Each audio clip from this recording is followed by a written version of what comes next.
Hello, hello, good evening. Hello, hello.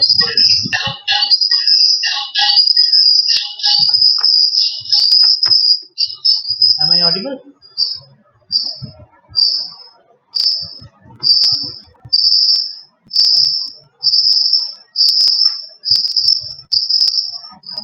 Hello, am I audible? Hello, am I audible? Thank you. Agni Mitra is here. Good evening and welcome to the fourth consecutive week of webinars on different aspects of wildlife and conservation.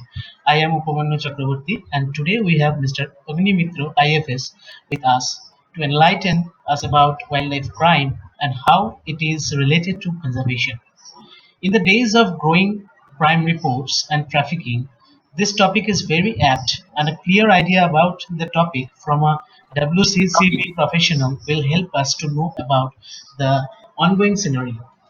This session will be interactive, and I request everyone to put your questions in the chat box during the session because he will not present a conventional lecture, rather, he will try to answer your queries. So, let's start. Ognida, over to you. Thank you, Kumuno. Am I audible? Yes, sir. Yeah. Okay. So I do have a small presentation which I want to share at first, but I will try to complete it within 10-15 minutes. And what I want today is to interact with you. I understand that many of you are researchers and otherwise conservation professionals. So what I want is that we interact. You put forward questions to me, and I try to answer them. Not only in the capacity of the regional deputy director of the Crime Control Bureau, Wildlife Crime Control Bureau, I do have a history of working with wildlife which goes beyond. And before joining the Indian Forest Service, I was a research fellow of the Wildlife Institute of India and also worked with WWF for some time. I have worked on tigers in Kanha Corbett National Parks, and for WWF also I was in Corbett.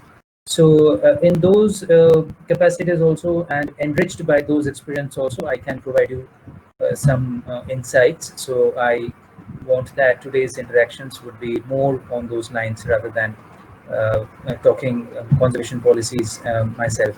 So let me begin with a small presentation.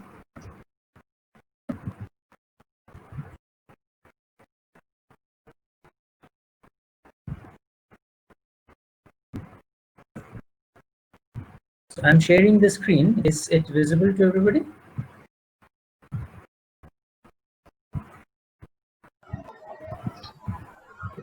Not yet. I think it will.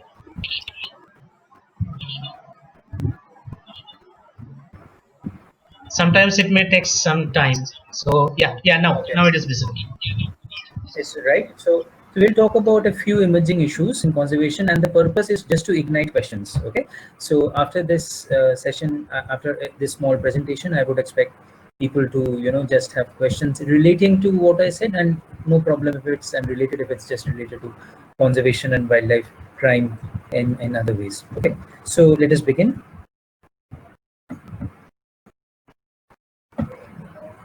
So we will just first have a glimpse of the stakeholders in wildlife conservation in India, and what are the emerging issues that we have as on today, and then a little bit of an introduction to wildlife crime and what can be the role of normal citizen members of the public against the fight. I mean against wildlife crime and participating in this fight against wildlife crime. So these are the things that we are going to discuss. So looking at the primary stakeholders of the wildlife conservation in India, the two main players you can see here are the forest fringe dwellers and the state forest departments. They are the major players in wildlife conservation all over the country. Next comes the tourism sector. They are a powerful business lobby. They contribute to conservation in some ways, which we are going to discuss after this, but in some other ways, they are a disturbance. So they are a double-edged sword. So it is there. And beyond that, we have the central government, in the federal structure of India, represented by the National Tiger Conservation Authority, the Wildlife Crime Control Bureau, and other arms of the ministry. who frames the policies, gives out notifications, which the state departments then implement, gives out funds for projects. So they are another major stakeholders in this whole situation. And then we have the researchers who gives valuable inputs to the policymakers. And ultimately, of course, the most negative uh, contribution comes from poachers or timber mafia, who are part of the forest fringe dwellers, but not many. And they do have a brushing contact with the tourism sector.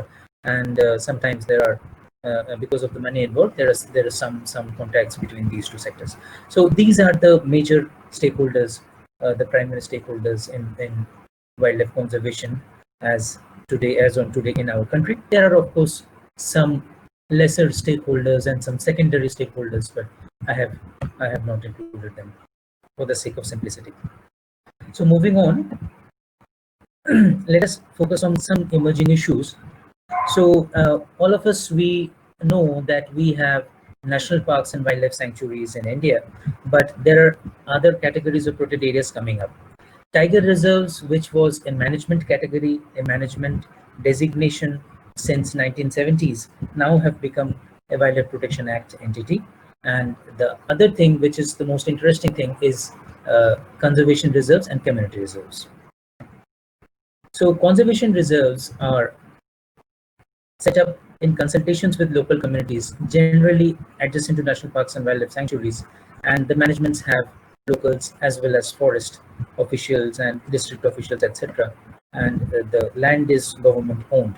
So it is generally beside a protected area and for management of wildlife who are straying out into those protected areas, and at the same time trying to get the tourism benefits, the fund that is generated from tourism to the locals. These are set up. And then we have community reserves, which are very similar, but here the land is not government owned, but it is privately owned. So these two categories of protected areas, they are really increasing by leaps and bounds in India, especially in the Northeast. And that is because in the Northeast, we have community owned lands, much of that. And the government is providing funds for management of those privately or community owned lands. And that is why they are coming ahead, and they are making a lot of these community reserves in those states, especially in Nagaland. I know Nagaland now have more than 100 community reserves. So it is something of a almost, I would say, kind of a revolution, given the history of hunting and the culture of hunting in those states. So it is something which is helping us to conserve wildlife in a situation where it was previously thought to be very difficult or impossible. So coming to awareness and ecotourism, what better example than the tiger in India? This is a photograph of Sita, the very famous tigress from Bandhavgarh, by Michael Nichols. And Sita and many of her litters were photographed in the early 1980s and the late 1980s, which were the heydays of tiger tourism in India. And so she was a global tiger conservation icon. So what I would request the other participants to just mute their mics. I think there is a lot of noise.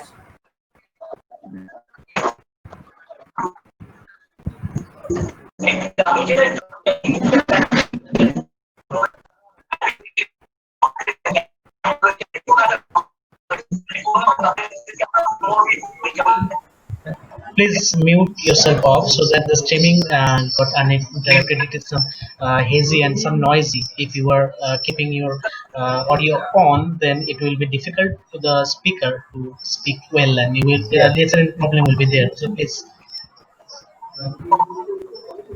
yeah. Just kindly keep your microphones off.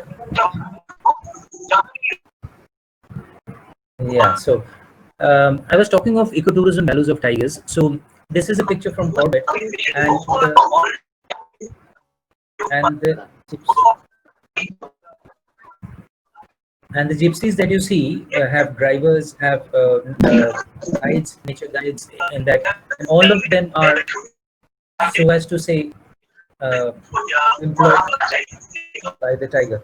Um, can I just request the participants to put their mics off? It's difficult to speak. Yeah. So Ms. Devolina Banerjee, can you please turn your microphone off? I think the host can also do that to turn all the microphones off. Yeah, I can do. There is an option, but I'm clicking on that, but the function is not happening. Okay.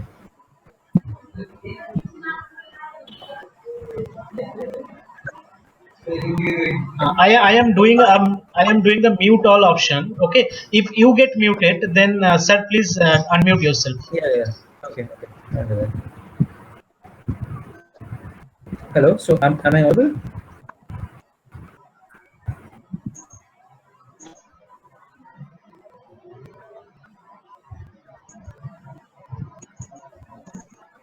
Yes, Yeah, sir. I think Please. I think Yes, please. Yeah, I'm audible, right? Yeah. sure, sure. So yeah, yeah. Okay, fine.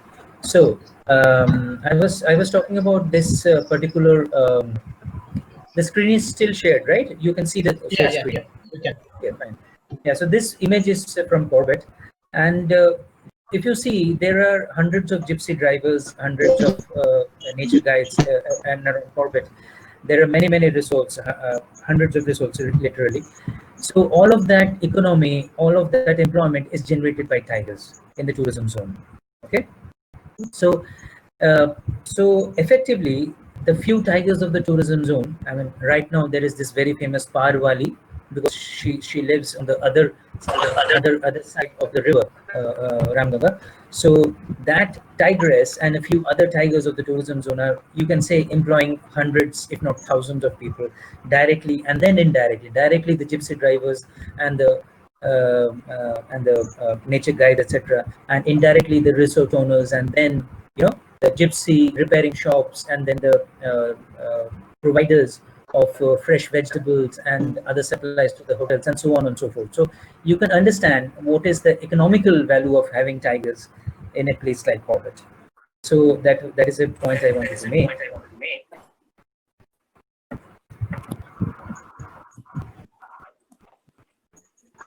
I, I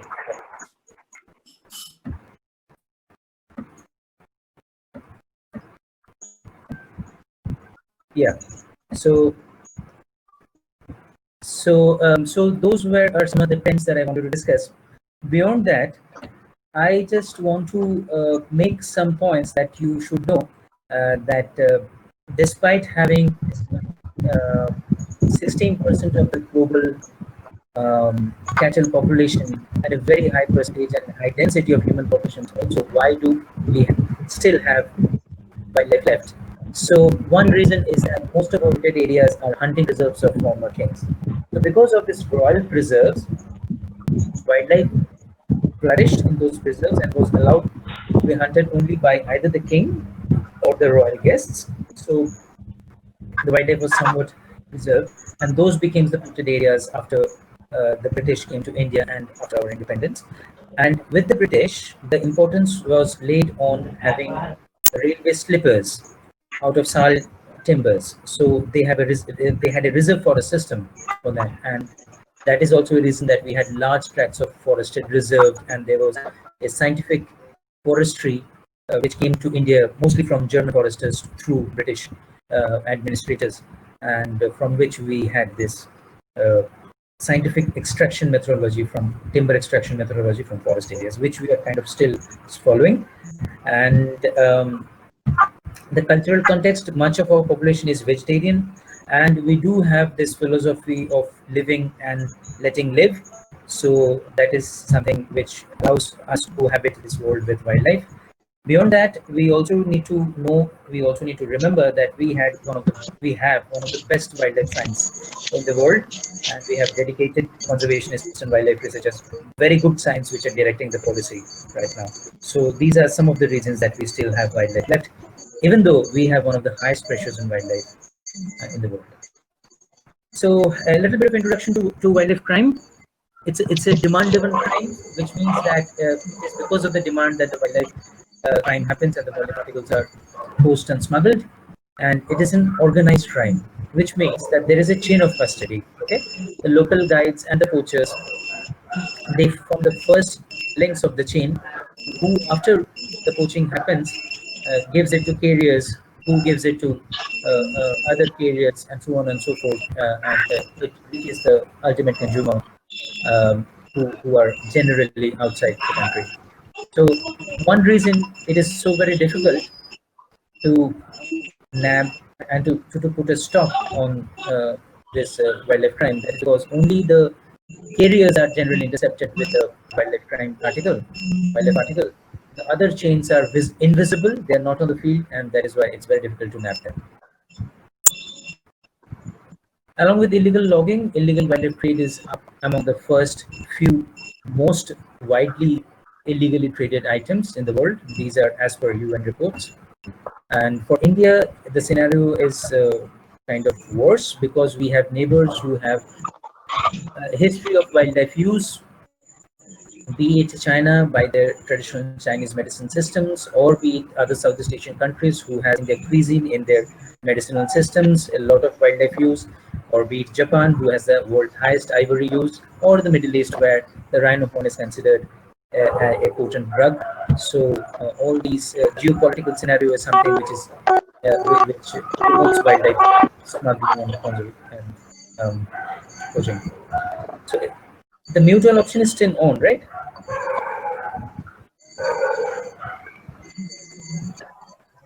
All participants except you are muted, I think.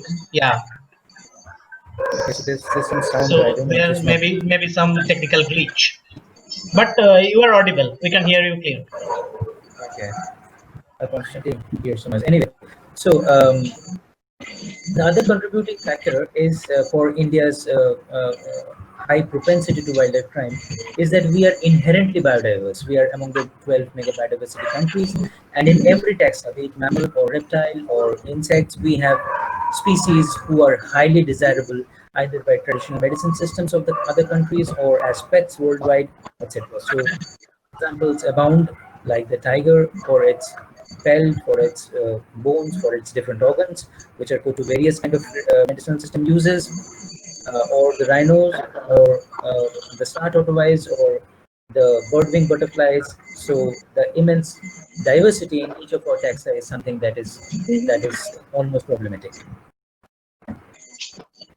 For eastern region, it becomes even more critical because we have open borders, officially open borders with Nepal and Bhutan, and China is just not to Nepal and Bhutan.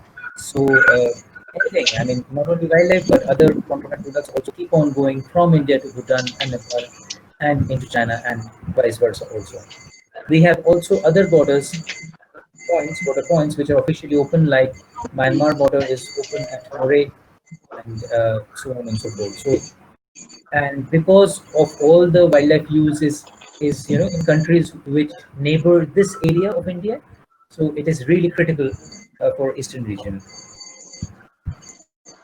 So if you see, we have high value species in, I mean, species which have very high value in the illegal market: rhinoceros, tiger, leopard, elephant, bear, species for biles, etc. We have three, actually more than three international borders and open borders with Bhutan and Nepal. Other thing is extremism in the northeastern India, which in turn gives rise to availability of arms. Rhinos are generally posed with automatic rifles, so that is much easily available in northeast than in any other part of India. So those are the factors that contribute to higher wildlife crime propensity in wildlife in eastern India. So with those points and with those pointers in mind, I think uh, if you map the seizures that have happened of wildlife articles in India, you would see that Siliguri or North Bengal somewhat emerges as the kind of wildlife smuggling capital of India. It has all those factors that I was mentioning. That is, it is close to three international borders. It is an unorganized kind of a town where it is very easy to to hide certain things and then pass it on to across international borders, etc. It is also close to northeast. It is close to mainland India. So tigers getting poached in Madhya Pradesh or pangolins getting caught in Maharashtra, star tortoises getting caught in the southern states, Tamil Nadu.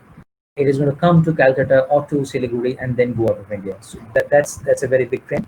For air travel, Delhi is a possibility. Delhi and sometimes Mumbai, and for crossing over to Bangladesh, especially turtles, the West Bengal Bangladesh border close to Calcutta is also an option that we see being exercised. So that is all that I wanted to say about wildlife crime, a very short glimpse. Now, quickly, the Wildlife Crime Control Bureau, it is a body set up by the Wildlife Protection Act. And what do? We do a lot of seizures like this 32,000 mongoose hair brushes or parakeets in Burdwan. We did seize a lot of snake venom, which is a recent phenomena. Many cases in the past 3-4 years. And then live turtles, which are used for meat, sometimes for pets. So this was a big seizure of 1,800 turtles, and this truck was also seized. And we also do a lot of trainings for border guarding agencies like the BSF and the SSB, also with the local people around protected areas, the Panchayati Raj members, the other local people, just that they know what are the important species that they have and whom they can contact if they see some kind of a wildlife crime. So we also take out pamphlets like these. This was for North Bengal. So those are the activities of Wildlife Crime Control Bureau in a nutshell. Now, speaking about what a citizen can do to participate in conservation and to participate in this fight against wildlife crime, first of all, I would say that try to reduce the demands and the use of energy, water, and resources in everyday life. That will really go a long way to keep our planet green. And then avoid products and organisms taken out of forest, especially which are not certified. Some of the products are certified to be sustainably harvested. That is okay, but beyond that, please do not use anything from the forest or wildlife. So once you are aware, also make your family members, friends, relatives aware, and make it sort of a movement that people start thinking green. And also, I would urge you all, when you can exercise the option of traveling again, you can go to a forest area and participate in some kind of ecotourism, because the reason I had included ecotourism in one of my first slides, that if you do that, you contribute to the local economy of that area, who would then have a reason to conserve tigers. Okay, so if they would equate wildlife with income directly, and then the local population would want to conserve wildlife because that is the source of the income. So more of us, if we go for ecotourism, that is something that we would uh, indirectly contribute to conservation of that area. Of course, too much tourism in an area will be a disturbance, but in most of our wildlife areas, tiger reserves and all, the forest department takes care that there is only a limited number of vehicles which are allowed inside, limited number of people who are allowed to walk in the buffer zone. So they limit the disturbance to a very large extent, and that is no problem. So do that. Visit forest areas when you have time, when you can. Otherwise, participate in conservation programs. NGOs like WWF and others, they really uh, do a lot of camps. They do a lot of programs like bird counts and all that. So participate in that. If you think you can take your career ahead in that, those are very good small first steps. You can start your career in conservation if you're interested from those things. And if you come across any crime happening, if you hear any crime happening, if you get some photographs, etc., delivered to you, you can of course report the crime to forest police authorities. I'm going to share some numbers. You can also search the internet for more. So on this point, let me also say how to derive information, how to how to uh, get information. So as I said, there are a lot of carriers, and one carrier hand the wildlife article to somebody, and then he hands it over to somebody else, and it goes on like that. So these handing over, taking over generally happens in rail stations, bus stands, and if some kind of state border or international border, it happens somewhere there. So if you have people, friends, acquaintances who are in those areas, maybe somebody walking in a restaurant, in a railway station, or a driver of a bus, etc., then you can just ask him to keep his ears and eyes open. Maybe he can watch a transaction happening or overhear some conversation which he can just pass on to you and to the enforcement agencies. So that is a possibility. Beyond that, if there are people moving around protected areas, moving around forest areas, who are not the normal inhabitants, so that is something also which you can report. Traps in that forest, if you live around forest, or if you have friends or families, known acquaintances living around forest, ask them to just keep their eyes open for traps. I'm going to share some pictures. And sometimes we do see wandering tribes who set up tents around small towns and beside forest areas. They are really very much largely into petty wildlife crimes. They would catch birds, they would kill squirrels, etc. And sometimes they are into organized wildlife trafficking as well, killing tigers or helping to transport tiger parts, etc. Businessmen from other areas, businessmen and other visitors moving around these wildlife-rich areas should also be a concern, and you should look at those things also. So these are some pictures of some kind of traps, leg hold traps, and then snares, etc. There would be some more variations on these themes, so you can keep an eye on. These are some crude traps, mostly from northeast, for birds and rodents, etc. So some other people to look out for is beyond the people frequently visiting sensitive areas and wildlife-rich areas, wandering tribes, also traditional medical practitioners or OJHA. Often they would have some kind of wildlife article with them for doing those antiques. So that is a category of people that you can look out for. Another is antique dealers. They would deal in legal trophies, and sometimes they would also deal in tiger body parts and tiger trophies or other trophies if you just ask them. Leather businessmen similarly would sometimes deal in pelts which are not legal. Ornamental fish dealers, they deal in turtles, aquarium turtles, sometimes pet turtles, and also some frequent travelers between India and other countries, especially Bangkok, and Thailand and Malaysia, etc. Those places, they will sometimes have wildlife smuggling links. So more or less, that is what I wanted to say. So these are some phone numbers which you can share your wildlife crime reports with the Wildlife Crime Control Bureau Calcutta office, or with the Chief Wildlife Warden of West Bengal. So you will find these details in the websites also, wccb.gov.in. So you can do that. So more or less, that is all I wanted to say. Beyond that, I just wanted to show you some pictures from the Andaman and Nicobar Islands. These are from the Andaman Islands. I'm also a certified scuba diver, and we did some dives, and these are some of the pics. This is the North Button National Park. I was posted in Andaman and Nicobar for 5 years, half of that in Nicobar. These were first pictures that I took in Andamans. This is North Button National Park. And then Nicobar Islands, if you see if you can see my cursor, these are the Andaman group of islands, and these are the Nicobar group of islands. So this circled island is the Great Nicobar Island. This is the southernmost island that we have, of about 1,000 square kilometer of virgin rainforest. I have stayed there in that island for 2.5 years. This is how it looks. This is Great Nicobar Island, and virgin rainforest flanked by white sand beaches. And if you can see, these are coral reefs actually, under the sea, under the water. These are all coral reefs. So I was a divisional forest officer of Nicobar division, and I did a lot of dives, mostly with Zoological Survey of India. They have a station in Andaman and Nicobar Islands, and very rich, very beautiful coral garden there.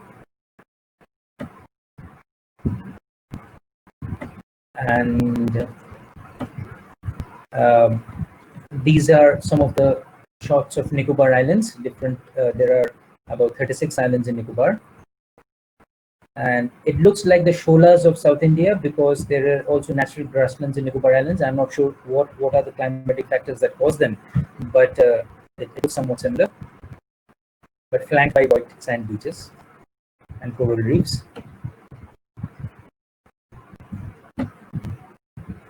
This is the central Nicobar Islands. That is, this is Kamorta Island, grasslands of Kamorta. And this is a typical Nicobari village. You can see their traditional huts here. So they would make this kind of a hut, and because it's a very, very high rainfall area, so these kind of huts, there will be no windows or anything. So you can just climb from below, and it will be protected from the rain from all sides. This is a group of Nicobaris in a boat, and they come to the ship. I was on the ship. They're coming to board the ship from the village.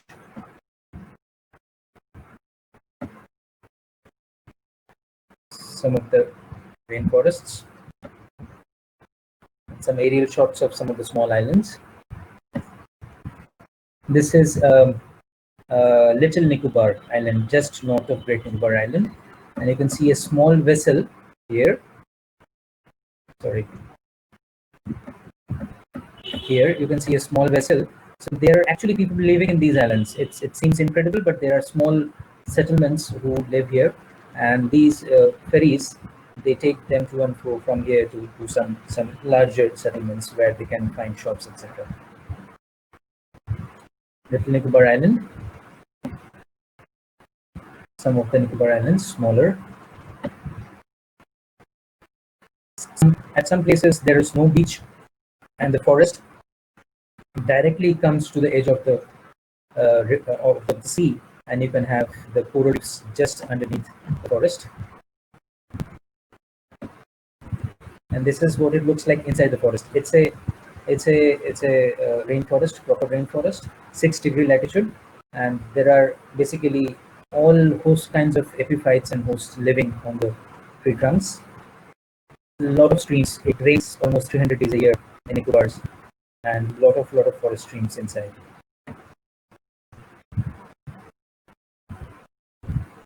Tree ferns. Nicobars have their own species, endemic species of tree ferns. It can grow like a palm tree, tall, 15-20 meters tall. This is Indira Point, which is the southernmost point of India. That is the southernmost point of Great Nicobar Island, and there is a statue and a small park. It's statue of Indira Gandhi and a small park. And there are a lot of orchids, of course, in Great Nicobar. This is Phalaenopsis tetraspis from the Great Nicobar Island. An endemic orchid to Andaman and Nicobar Islands, Eridis emerisi. By time control bureau. And a orchidarium I did set up at Nicobar to conserve those orchid species of Nicobar, and also it had some exotic for the visitors.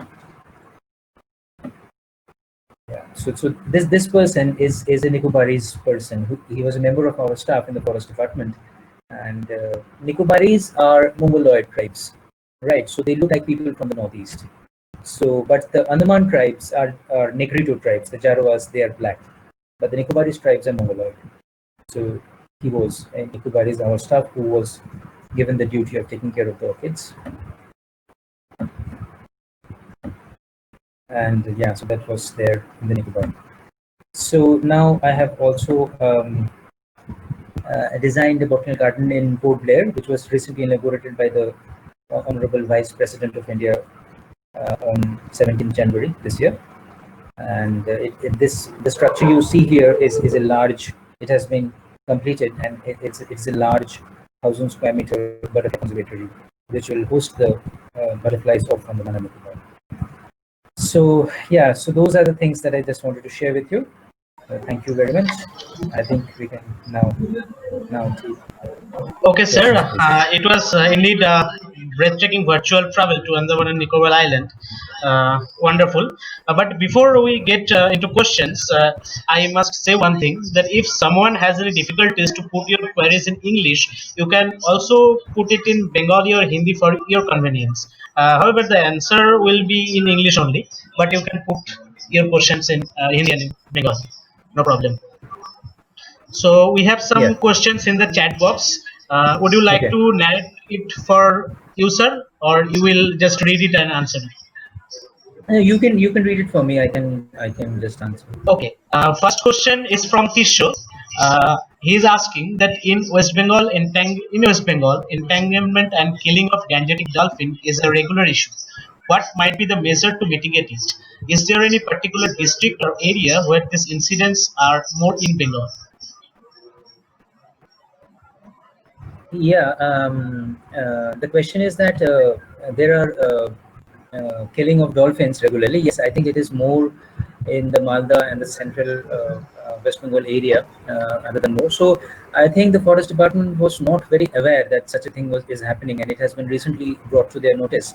And I believe, as per as my information goes, that they are working on it very earnestly, and I think they have made a couple of arrests also. So I think we would see less and less of this crime with time. But if there's any more information, of course, ourselves and the forest department, we can have that and we can work on that. Okay, so next question is from Dr. Krishnendu Mandal. He is asking that are the cordyceps extraction and marketing legal? If yes, is there any cap? Is Cordyceps, there I any? think it is the Is Yeah, any cordyceps cap, sinensis, any yes. cap. Cap. Okay.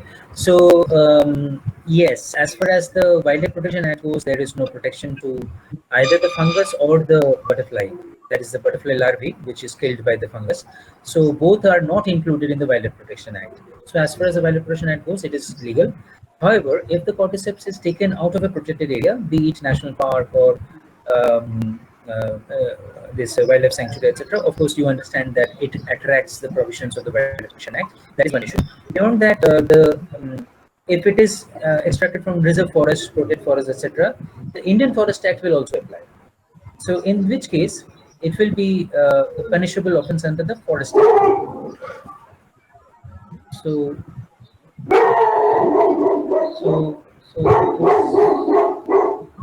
those are the things. Yeah. My dog is just a minute. Okay, okay, please take your time. Go go go go go. Esho esho esho go go. Esho esho esho.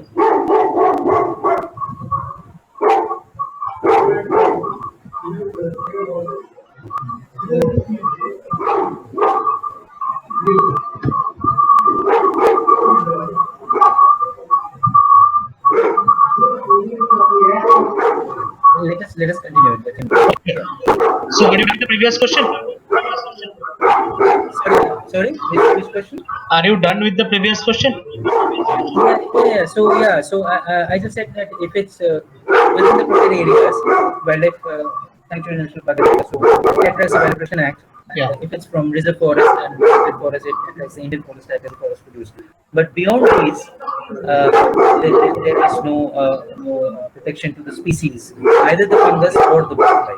Yeah. Okay. Next one is also from Dr. Mandal. He's asking that is Tokegeko now included in the schedule of Wildlife Protection Act 1972? Yeah, it is. I think in 2013 or 2014, it has been included in the Schedule 4 of Wildlife Protection Act. Thank you. And the next one is from, I can't see the name, but the question is building a professional collection of locally found butterflies, even same species in large number. Where, Yeah, some of the butterflies are protected in Wildlife Protection Act. okay. So yeah, so if a collection has any of these butterflies, then of course it is illegal. But what about the personal butterfly parks and the nectar feeding or the larva plants that the butterflies relies on? What are the methods to cope with these personal butterfly gardens? No, I mean if it's not, see, the Wildlife Protection Act says that you cannot have wildlife in your possession. You cannot field with it and all that. So if there is butterfly in your garden, I mean, it is in your control really. Okay. So if they are free, they are not being held by you in some way. So it is not something that you can be prosecuted for. Okay, thank you. And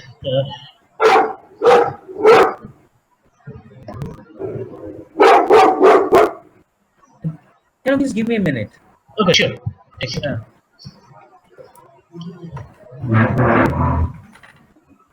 Yes, yeah.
Yeah.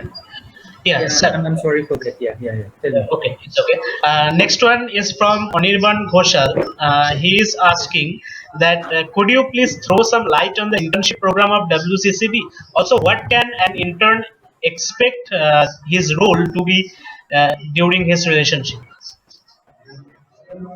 Okay, so internship details are there in the website of wccb.gov.in.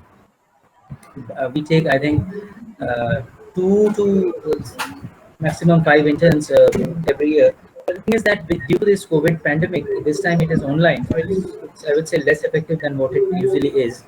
And so the intern is exposed to the provisions of the Wildlife Protection Act, the CITES provisions, and then the court decisions, the court cases that we do, and also the inspections, etc. that we do for customs. We are also head of authorities in customs. So he or she gets exposed to all of these things, and so would have a fair idea of wildlife enforcement at the end of the internship. It is generally for 1 month. Further details you can have in wccb.gov.in and when to apply, etc. Okay, the next one is no name is showing. Just I am putting the question, sir. I just wanted to know what happens to the wildlife, illegal wildlife products like snake venom, rhino horns, etc. Which the forest department get holds to. I mean, which are rescued. What will be the fate of this product? That is the question, I think. Yeah, so if it is a live animal, then there can be two possibilities. It is if it is something which is indigenous that is found within India, then they're released back into the wild. If they're fit to be released, if they're fit, healthy, they're released back into the wild. If they are not fit, they would spend their lives in rescue centers or zoos.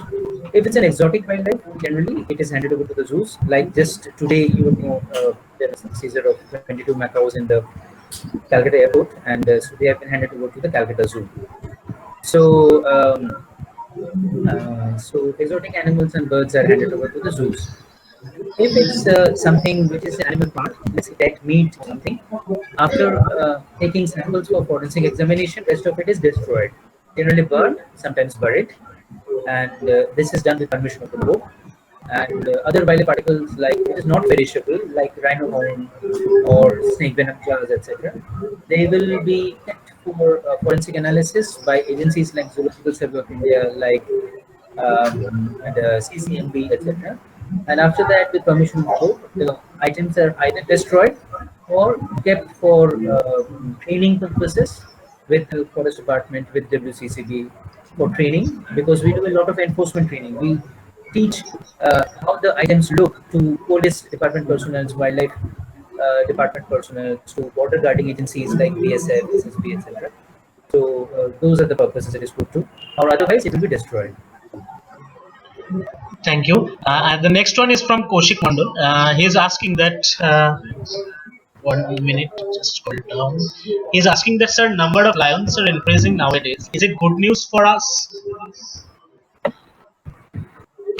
Generally speaking, it's a good news, but of course, there is a carrying capacity of all ecosystems. So the gear ecosystems have kind of reached the carrying capacity of lions, and lions are naturally spilling out into smaller satellite populations. So as long as there is no conflict, and mind you, the local human populations are very, very tolerant of lions in those areas. So as long as there is no conflict, as long as people are happy, people are okay with bearing a little bit of losses in terms of cattle, etc. It's good news that the Asiatic land populations are secure. So yeah, so it's largely good news. Yeah, but it should be, we should find a new home for the lions to avoid all the inbred and the depressions, I think.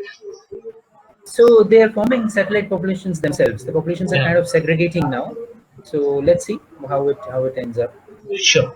The next one is why in Bengal there is no wildlife research lab, wildlife forensic lab. Wildlife Wildlife forensic lab. Actually, the number of wildlife cases are not too many, but the Zoological Survey of India has an excellent lab in Calcutta. So we do send them. They do DNA analysis. They do species identification techniques from microscopic analysis. So the ZSI lab is there in Calcutta. So you can, I mean, wildlife crime samples are sent there. One more question is from Anirban Koshal, but we can discuss it later because he wants to ask about your exciting experiences, so we can conclude with that. So now I am moving to the next question. Uh, why we are violent for the wild animals when they are out of forest for searching food? Yeah, so it's a conflict situation, and people are not everybody is that sensitive. So, and they also don't know how to send those animals back into the forest if possible. So yeah, I wish they were not violent, but we have to live with the fact that people are not understanding as peer communities. So we'll have to make do with whatever we have got. So I think what you hint is that we need more awareness programs. I think we should do that. WCCB on one hand and the forest departments on the other hand should take on more awareness programs so that people are also safe from the wildlife who are venturing out of forest, and the wildlife is also receiving better treatment at the hands of people. Yeah. The next question for you is about the tribal hunting in southern West Bengal, as it is part of their culture. How can this be stopped in future? How can this be? Stopped in future. Yeah, so for the last 2 years, the tribal hunts are not happening much. So there are a few things about it. First of all, if you look at it from a legal angle, only the tribes of Nicobar has exemption in the Wildlife Protection Act for bona fide use of wildlife, for bona fide consumption of wildlife. No other tribes, be they from Northeast, be they from Southern Bengal, be they from Western Ghats, have any immunity from the Wildlife Protection Act. The departments of Nagaland and Arunachal, they are also booking cases against the tribals who have a much older history and much widespread culture of hunting. So there's no question of accepting this illegal activity from the people in Southern Bengal. Next, let me also point out that in those tribal hunts, till about 2017, 2018, people used to come from outside who were working in cities, working sometimes as government servants, and who do not have any connect with the tribal culture and the tribal way of life 364 days a year. But on those days, particular one day in the year, they would turn tribal and come just to enjoy themselves and just to take advantage of this free-for-all situation. Thanks to a PIL in the High Court, in which the High Court directed all the district administration and the police and the railway authorities to uh, curb and to help the forest department in curbing this menace. Also, we did a little bit of groundwork and provided alerts to everybody possible. And thanks to, very unfortunately, the Lalgarh tiger dying, the forest department and other departments really took it very seriously after that, and uh, the hunting was much less in 2018 and 19.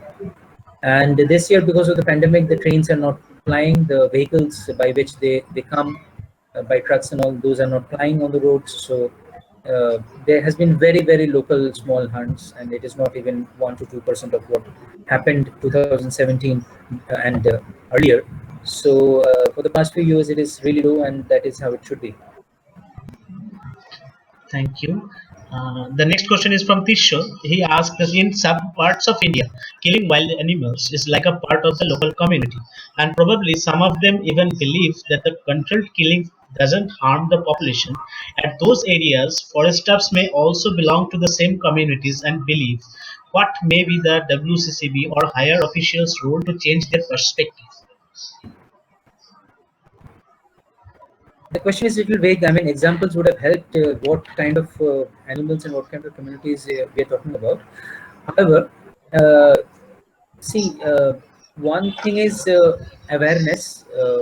Of course, if somebody believes that killing a little bit does not harm, maybe we are talking about wild boars or we are talking about macaques probably, or nilgais. Belief is not the law.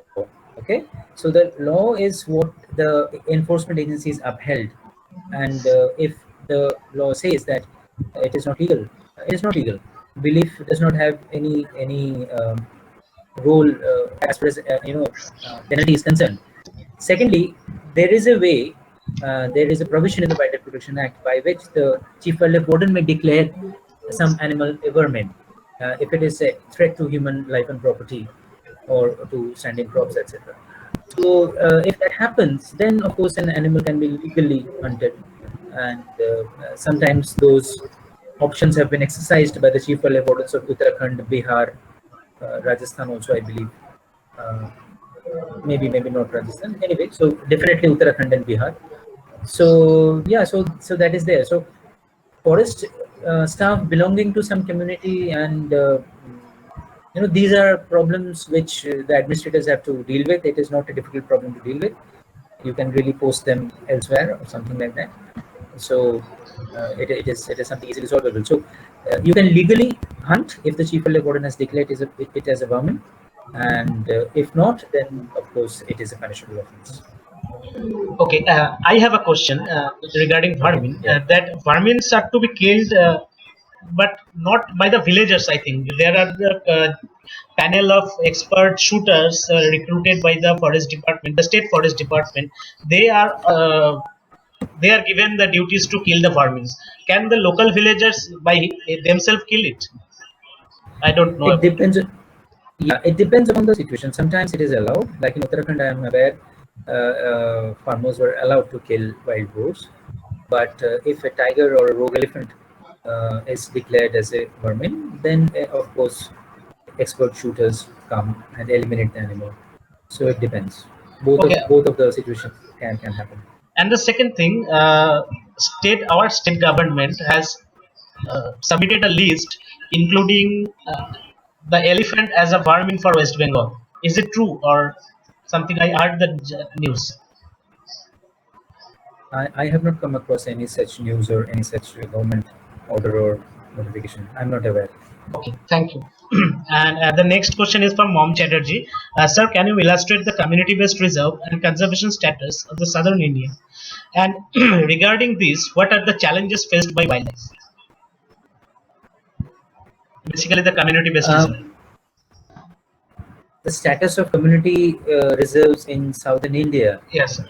I am not sure. Don't know much actually. We'll have to find out from other sources. So I think compared to Eastern India and Northeast, there are not too many conservation reserves in Southern India. Southern India is blessed with already a good network of protected areas in terms of national parks and wildlife sanctuaries. So I think there would be very few conservation reserves and community reserves in Southern India. And forest land is generally not community owned in those southern states. Forest land is government owned. So community reserves are unlikely, but I think there is some bird areas, water bird nesting areas, migratory bird nesting areas, which are community reserves. But on the whole, I do not have much information on the situation in southern India regarding conservation reserves.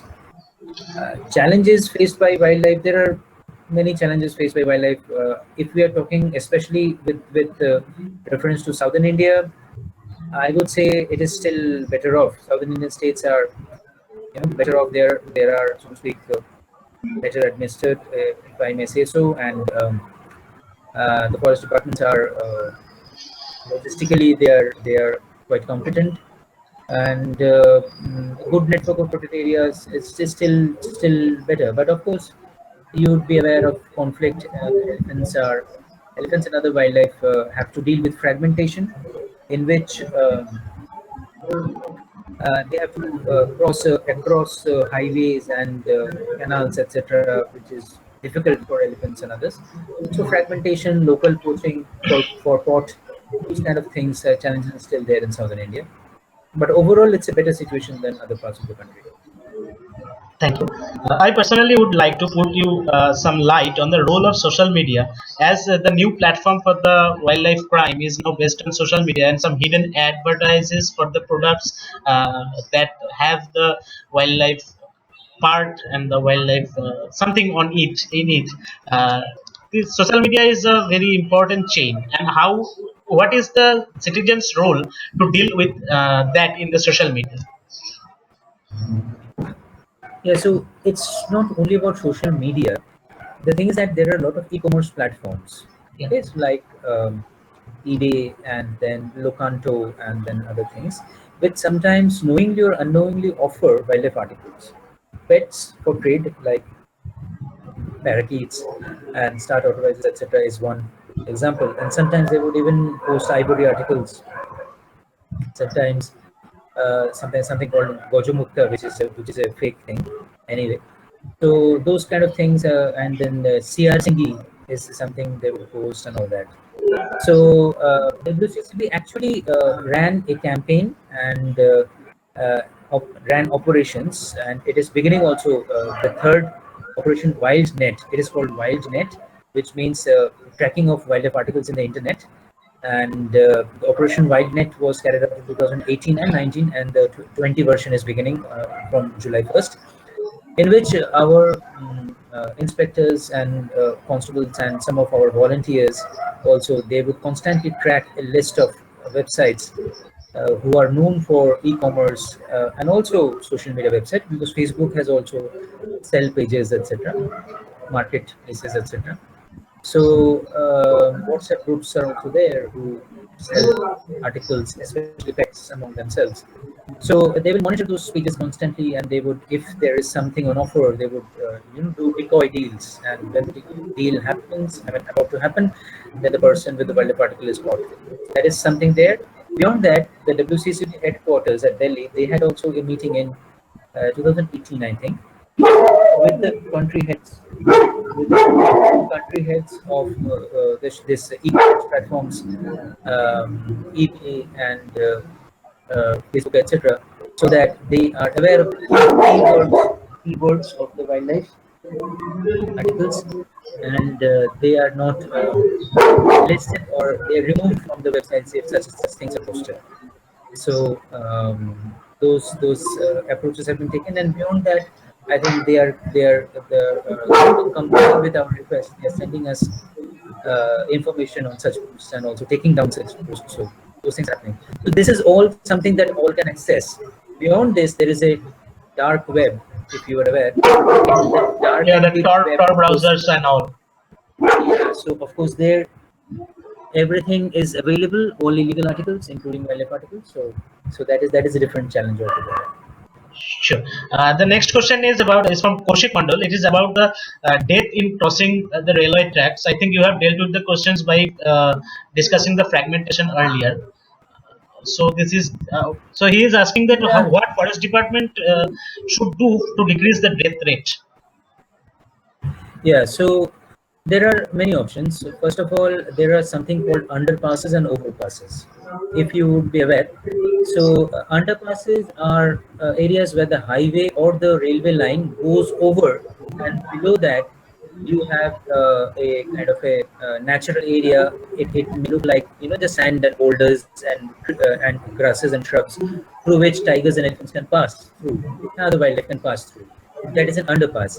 An overpass is where the railway line or the highway is below, and over that, a kind of a green corridor is created, like a bridge between two forest areas, and animals can pass through that. So these are excellent options. So at strategic locations, we can have underpasses and overpasses, which allows animals to pass over. And in other areas, we can have kind of fencings or something which uh, uh, discourages the animal to be on the track. But these are very cost intensive options, and the agencies like the National Highway Authority of India or other agencies are sometimes not uh, very amenable to suggestions of increasing the project cost by 20-30% because of these mitigation measures. But these are the options that are possible. Thank you, sir. The next one is from Sujan Chatterjee. He's telling that how many officers are there in WCCB in West Bengal? We do have. I'm heading the Eastern Region office, which is at Calcutta. I have a few inspectors. Some of them are at Calcutta. Some of them at Guwahati office. I have. We have a presence in Manipur also, and we have to open a new office in Siliguri, which has been temporarily closed. And yeah, so we have some offices. Let's not get into numbers, but it's a small uh, uh, team.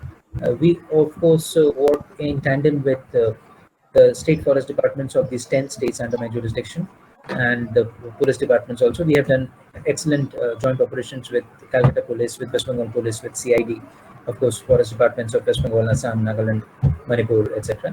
So yeah, so our numbers don't matter really, because our job is intelligence collection and then handing over that information to have joint operations with other agencies. So that is how we multiply our forces. Yeah. Thank you. The next question is from Shoham Mitro. He is asking about the role of the government to take some more rigid decisions about the tourists. They tend to harass the wildlife or irritate the wildlife during a safari or anything. Yes, so there are provisions in the Wildlife Protection Act against disturbance caused to animals and all that. So if the department wants, it can be invoked easily. So that is there, but of course, the departments are careful not to give a very difficult experience to tourists. But sometimes, if it is inevitable, that option is there with the forest department to exercise it. Sure. So I think we have covered all the questions, and now two more questions that you may conclude with. That one is the what inspired you to be an IFS officer, and the second was in any exciting experience of you working in WCCB or the Andaman. Any exciting experiences that you have in your life? I regarding what inspired me to be in the Indian Forest Service. I always, since my bachelor's, I'm a bachelor's in zoology from Presidency College, Calcutta. I was always eager to work on wildlife. So I had joined the Wildlife Institute of India as a research fellow. I had thought that that would be the best thing to do, and that would be uh, how best to contribute to the conservation of Indian wildlife. However, and my first field work was in Kanha Tiger Reserve. We were working on tigers, and I was under one of the best scientists, wildlife scientists in India. Kanha is one of the best managed tiger reserves in India, and there are lots of tigers. I had stayed in places where there were more tigers than people. But my personal feeling was that although I was having a very, very enjoyable experience, I really loved that kind of an outdoor life in the forest. But I thought that my contribution to conservation of India would be much greater if I assume greater power and power to change, power to use the government machinery to actualize a conservation vision, and the power to use government funds to develop a forest area properly. Being a scientist, I would be relegated to just giving suggestions to the administration. So why do that if you can be part of the administration and kind of be the change yourself type? So that is what I thought, and then I tried for a service. So what I always thought is that if I cannot crack this examination, I can always be a scientist and continue to be in the conservation field. But if I can, then it would be best because I would assume power of the government to implement my conservation vision. More or less, it has worked in the past 10 years, what I had thought and planned, and let's see how it pans out next. So that is what I had in mind when I decided to go for the preparation. Preparation is most of the battle. Yeah. So that, and what was the other question? Other question. The other question was about something exciting, experience of your life that you can share with us. There are too many actually. I have seen tigers on foot in Corbett and Kanha, and I have dived in the reefs of Nicobar, and it's all very exciting. I don't know what to say and how to conclude, but I would say um, if you can dive sometime on a coral reef, do not miss that chance because it's a infinitely beautiful world that will be open to you. And if you can go to wildlife areas, tiger bearing areas, please go. You will have your own exciting experience. I have too many actually. I mean, cannot really choose. I have had 27 tiger sightings in Corbett, and some of them foot. I have seen tigers where I was on foot. The tiger was also there, so very thrilling. And the general experience of outdoor life, forest life, is something which you will never forget. So just try it out yourself.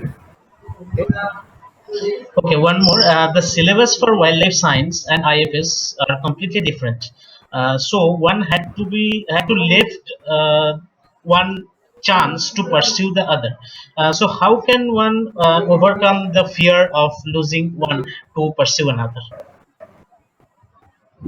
Yes. So what I understand is, if you go for any of the UPSC exams, or for that matter, even the state service exams, you will have to have a backup plan. You know, like I said, that I was already having some kind of a start in my research career, in my scientific career, and I had known that if I fail, if I do not get selected, because of course the odds are very, very high stacked against me. So if I don't make it, then I can always get back to my research career because the scientists and all were happy with my work and they would be welcoming. They had promised they would be welcoming. And beyond that, those days I could have opt for GRE and GATE and all that, and try to get into a US university or something like that. So that was my plan B. So so you will have to have a plan B and if possible plan C, D, E, because things might not work.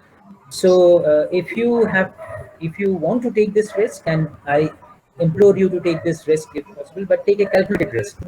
You have to have a backup plan that if this does not work out, it might not work out after 3-4 years, and 3-4 years of the best part of your life. If it does not work out, then you can fall back onto something else that will give you a decent living. So you need a backup plan, and then you can go for IFS preparation. Thank you, sir. Thank you very much. It was a nice and informative presentation, and the session was very Yes. good. Thank So, and anybody wants to ask some live questions or anything, we can do that. Yeah, I think one more question is there. The last question: how do you, for a staff, recognize particular tiger with another? Is there any process to recognize a tiger counting project? Yeah, tigers and most naturally marked animals have unique marks. The tiger stripes on its body, the stripes that you see, the black stripes on the yellow background, every tiger has a unique stripe pattern. Like every human being has a unique fingerprint, tiger stripes are unique. So are the stripes of zebras, giraffes, leopards. each animal has a unique pattern. So what foresters do is that they set up camera traps. And they are cameras with sensors, and when the tiger walks in front of them, the cameras click pictures. And from the picture, when you have a lot of pictures, you can make out that this is tiger number one, this is tiger number two, this is tiger number three. This picture is another picture of tiger number one because the stripes are similar. So like this, you can do a counting. Then this data you can feed into a statistical model, which can tell you the approximate number of tigers that you have in your area. So that is how tigers are counted. Thank you, sir. We have covered all the questions, I think. Yeah, we have covered all the questions. Anybody wants to ask, in live or something, we Uh, can do that, or if then we can conclude. yeah, anybody wants to ask any questions to Dr. To Agni Mitra, they can ask by unmuting themselves. I am opening the options for all to unmute themselves. So please proceed.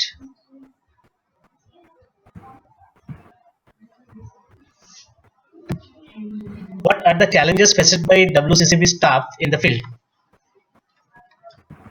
Um, there are, of course, enforcement brings in a lot of challenges, but the main thing that I want to highlight is that um, there is a perception, even among the educated, intelligent Bengali Bhadralok, that keeping parakeets at home is something permissible, or eating a little bit of turtle meat in the winters is something which is okay. So this cultural acceptance or social acceptance of some wildlife crime is something which is the most irritating and challenging thing that we have to deal with. So I would say that is the most challenging. This perception, widely prevalent in the society, that it is kind of acceptable, is the most challenging thing. One is asking, Aviru Bhattacharya is asking, sir, if COVID-19 like pandemic spreads in animals, then how we will isolate it? COVID-19 is not going to kill more than 2% of the world's population at most. So it is nothing to be terribly alarmed uh, for natural populations. So COVID-19 currently, not infecting more than 1-2% of Indians. Maybe it will rise to maybe even 100% of Indians are getting infected. The death rate, the mortality rate is not more than 2 to 5%. That's not a great loss. So it's not a problem for I think the national he is population. asking about wildlife. If the disease got Yeah. spread So into wildlife, what will yeah, be the yeah. So that is the thing. If 2% of any wild population dies contracting some pandemic, this kind of a pandemic, it's not a big deal. I mean, 2% or 5% of turnover happens every year for wild populations. However, there are much more lethal epidemics that has happened in, say, African wildlife populations like anthrax, or some in Serengeti, I think, lions having this feline distemper and all that. So those are much more lethal, having a mortality rate of 25% or more. So the thing is, that has to be dealt as and viewed as natural selection. This is something that one needs to understand, that we do not need to protect nature from nature. Okay, we need to protect nature from human beings. We need to protect wild animals from being poached by humans, from being by drugs. We do not need to protect animals from epidemics. Epidemics were there before humans started managing wildlife populations, and epidemics are nature's way of controlling overpopulation. Epidemics are nature's way of shifting out the genes which are not fit to continue. So that is something that we should not meddle with. We do not need to protect nature from nature. That is something that all needs to understand. Mm, Hello, Yeah. good evening. I'm Nilanjan Basu from Wildlife Institute of India. I need to ask you something which is really based on the some current events that have happened in our country, like the recent killing of the elephant in Kerala, that has sparked an outrage among the urban population. and they have demanded the punishment of the culprits. But we also know what are the negative aspects of human elephant interaction in those areas where people live in and around the jungle and they face the direct consequences of this interaction. So, how, as a person of law and a person of government jurisdiction, how do you cope up with this dilemma? The urban population versus the rural population. Yeah, so the question, if I understand it correctly, is that the cost of having wildlife is being borne by the populations who are around the wildlife. Their crops are being raided by elephants, sometimes they're killed by elephants, and the benefits of having the wildlife are accruing to other people, right? So that is a question, right? Yes. Yes. Yeah. Yes, So that is the question. yeah, so the straightforward answer is to have a good tourism policy, ecotourism policy. Ecotourism can more than compensate for the losses. And right now, the situation is that the profits of ecotourism, the lion's share, is not going to the local communities. Let us take Corbett Tiger Reserve as an example. I'm very, very aware of the situation there. So we have large number of resorts around Corbett, and most of them are owned by large hotel chains and big businessmen from the large cities of India and abroad. And the locals work only as drivers or cooks and uh, boys in those hotels and resorts, just that. So they get only a meager share of the tourism revenue coming in, but the large share of the revenue goes to the hoteliers. So I had presented a small paper on this, that how we should have community-owned cottages and community-owned tourism kind of setups where 100% of the tourism revenue goes back to the locals. So this is something which can, crop damages. Crops, unfortunately, these days pay very, very less having crops. The tourism, 2 months of tourism revenue can triple your income, what you can get from crop fields for a year. So tourism revenue plowing back, getting back into the local communities is one very definite answer. Where tourism is not that prevalent, some areas are there where wildlife is occasional, but it is not enough to have tourism. But there are some conflict issues. So there we have to devise other things like crop insurance, like deterrence, and we have to try out new technologies and new directions. Like for elephants, I can say there were some findings that citrus plantations around village edges strongly discourage elephants from coming in. That is one thing. Next is some early warning systems. Some uses pressure pads, and some are using some height gauging systems of infrared, etc. So we can try out different types of technologies of warning systems. We can try out different systems where elephants are discouraged. We can have crop insurance. We can have crops which are not attractive to elephants, like chilies and all that, and we can promote those in elephant bearing areas. So those kind of measures in areas where tourism revenue is not enough, that should be the way forward.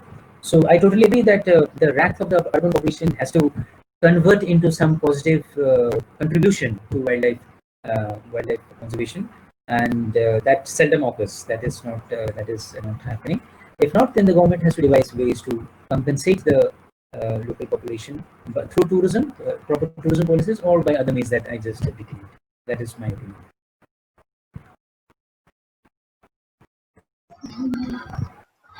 So we have another question that is from Anirban Ghoshal. Does a volunteer or intern in the WCCB get to accompany officials on a raid?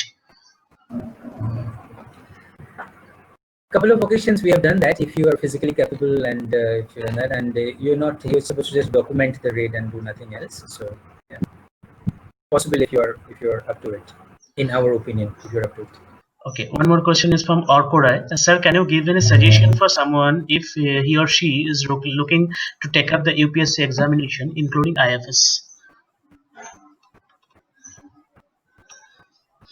I mean, how to get about it is a series of technical suggestions. So I cannot say right now, but a couple of things that I want to point out is, if you want to go for preparation, you will have to set aside minimum couple of years of your life to do that, and it's better not to do it with anything else. If you can dedicate a couple of years, then it's best. At least 1 year, if not more.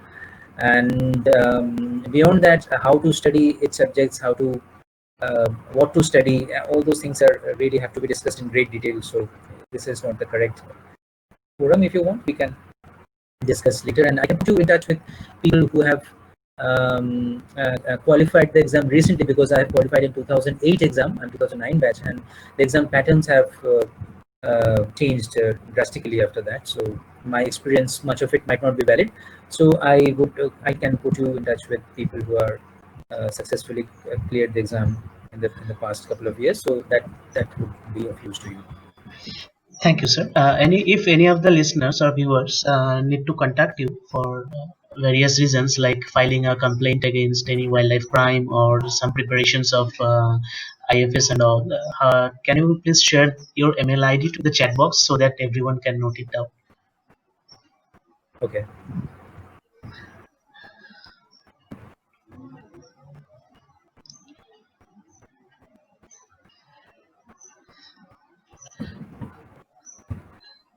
So this one is our official email ID, and you can report wildlife crime, etc., in this email ID. And if you want personal suggestions,